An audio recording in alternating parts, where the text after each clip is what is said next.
Worrisome, causing anxiety or concern. Spontaneous, performed or occurring as a result of a sudden inner impulse or inclination and without premeditation or external stimulus. These two adjectives describe me in a nutshell. I happen to love going on adventures whenever I can, but in the process, I tend to worry about every possible outcome that could occur. This is one adventure that I encountered with my friends a few months back. It was a typical Saturday night, and we decided that we were a little too bored just sitting at home. So we decided to venture out to Battery Park in Jamestown. This seemed like a fun idea until we got there and the sun was already set. But we still decided to start walking through the path. With trees surrounding my friends and me on both sides, I began questioning the decision I had made.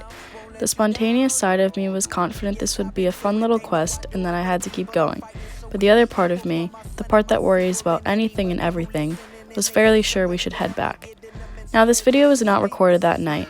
I went back and recorded it at a more realistic hour, simply due to the fact that there is no way I'm going through that fear again. Well, continuing on, my friends Nick, Kyla, Adam, and I kept walking forward.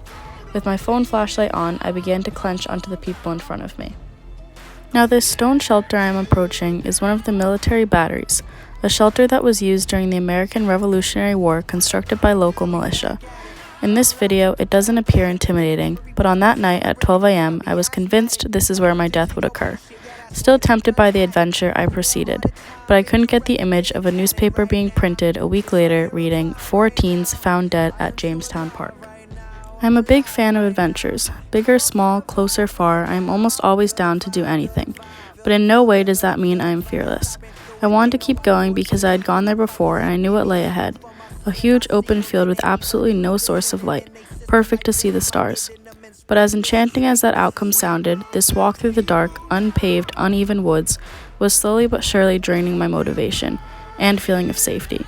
The deeper we got into the woods, the more I began to doubt this plan. We had no idea who or what could be in those woods, and after about 10 minutes of walking, I brought up the idea of turning around. It immediately got shot down. This was your idea, I was told.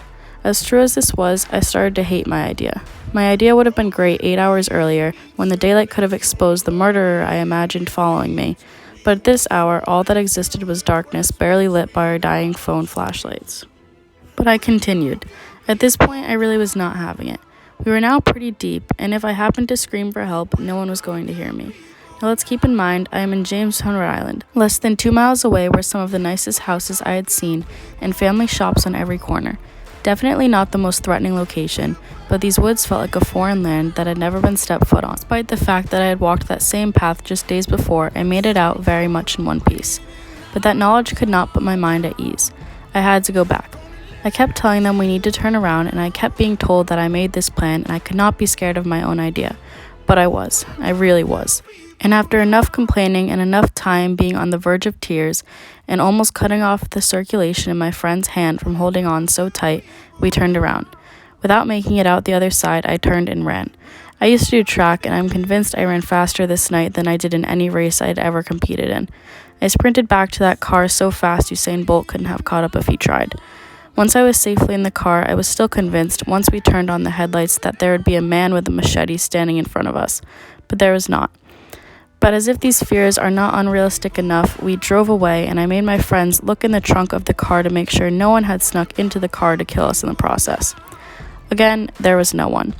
As my heart raced and palms sweat, they laughed at my irrational worries and fear.